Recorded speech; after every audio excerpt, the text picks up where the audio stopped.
আমি আবার এসে গেলাম দীপিকা মজুমদার দত্ত। আজকে একটা নতুন খাবার নিয়ে, কি বলো তো, শাপলা। হঠাৎ দেখি কর্তামশাই শাপলা নিয়ে এসছে।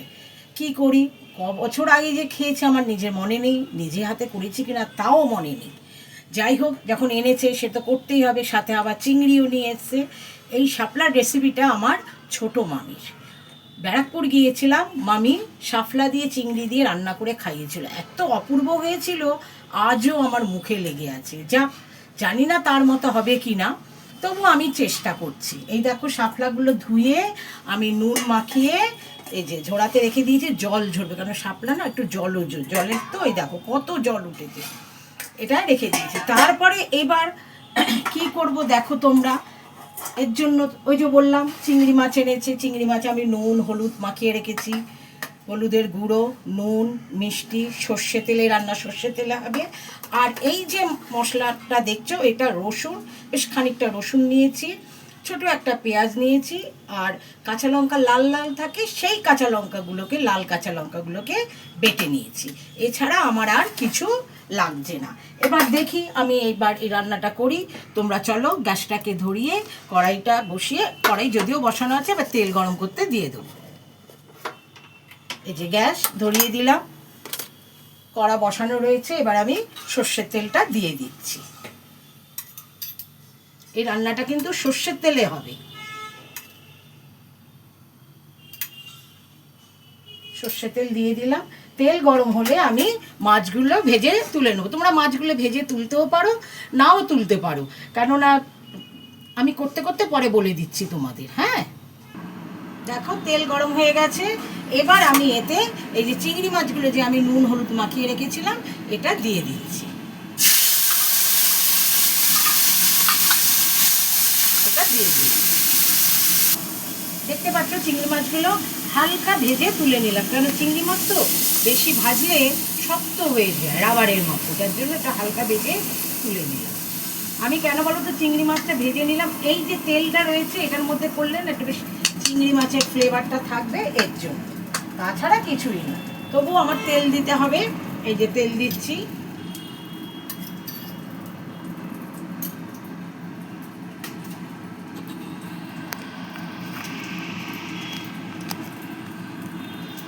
দেখো তেল দিয়েছি। এবার আমি কড়াইয়ে তেলের মধ্যে কি দিচ্ছি তোমাদের বলতে ভুলে গেছিলাম, এই যে শুকনো লঙ্কা দুটো দিয়ে দিচ্ছি। একটা শুকনো লঙ্কা ছিঁড়ে দিলাম,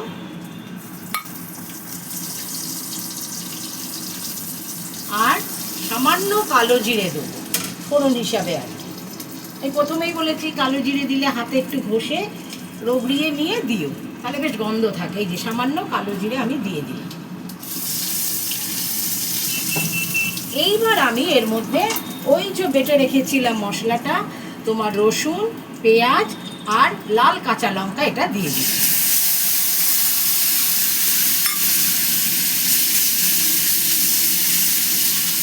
সাথে দিচ্ছি হলুদ, এই যে হলুদের গুঁড়ো,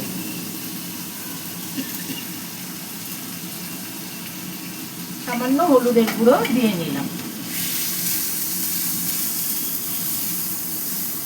আর আন্দাজ মতো নুন দিয়ে দিচ্ছি, যে আন্দাজ মতো নুন দিয়ে দিচ্ছি। এই দেখো, মানে বেশি একটা দেবো না, শাপলাতেও নুন রয়েছে। আর এই যে একটু চিনি দিয়ে দিচ্ছি, সামান্য মিষ্টি।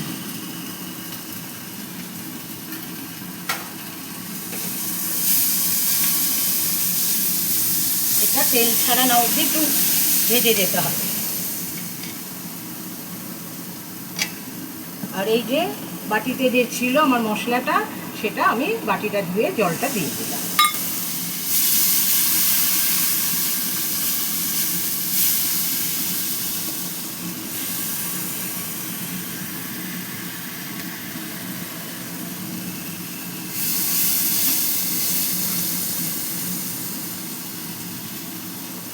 দেখো মশলা কষানো হয়ে গেছে।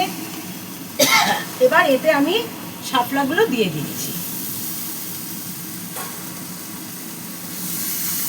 এবার আমি শাপলাগুলো দিয়ে দিচ্ছি।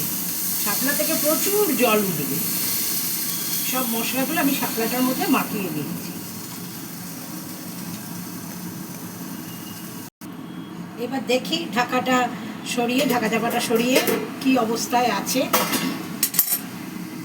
দেখো জল উঠেছে, সামান্য জল উঠেছে।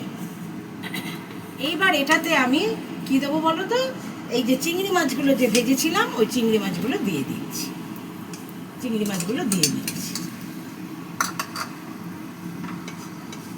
দিয়ে এবার একদম শুকনো শুকনো করে ভাজা ভাজা মতো করে নামিয়ে নেব। এবার আর ঢাকা চাপা দেবো না, এবার আস্তে আস্তে জলটা হবে। এই দেখো শাপলাগুলো সেদ্ধও হয়ে গেছে, অথচ ভাজা ভাজাও হয়ে গেছে। এইবার এটাকে আমি নামিয়ে নেব, নামিয়ে তোমাদের প্লেটে দেখাচ্ছি, তোমরা দেখো। এই দেখো নামিয়ে নিলাম, শাপলাটা আমার হয়ে গেছে। তবে আমি মুখে দিয়ে দেখলাম, টেস্ট করলাম একটু, নালে তো কেমন হবে। নুন মিষ্টি খুব সুন্দর হয়েছে, ভালোই হয়েছে। শুধু ভালো না, দৌড়বে খাওয়ায়। তোমরা হয়তো বলছো নিজেরটা নিজে প্রশংসা, মাঝে মাঝে করতে হয় জানো।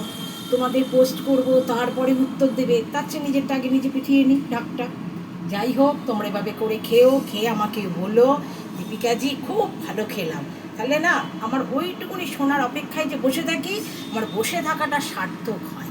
সত্যি কথাই, তোমরা যদি ভালোভাবে আমার রেসিপিটা দেখে করে যদি বলো সত্যি ভালো লেগেছে, তাহলে আমিও খুশি, তোমরাও খেয়ে বলবে খুশি।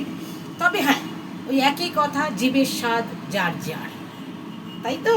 ঠিক আছে, তোমরা ভালো থেকো, তাহলে আমি এখন রাখি। Bye, take care.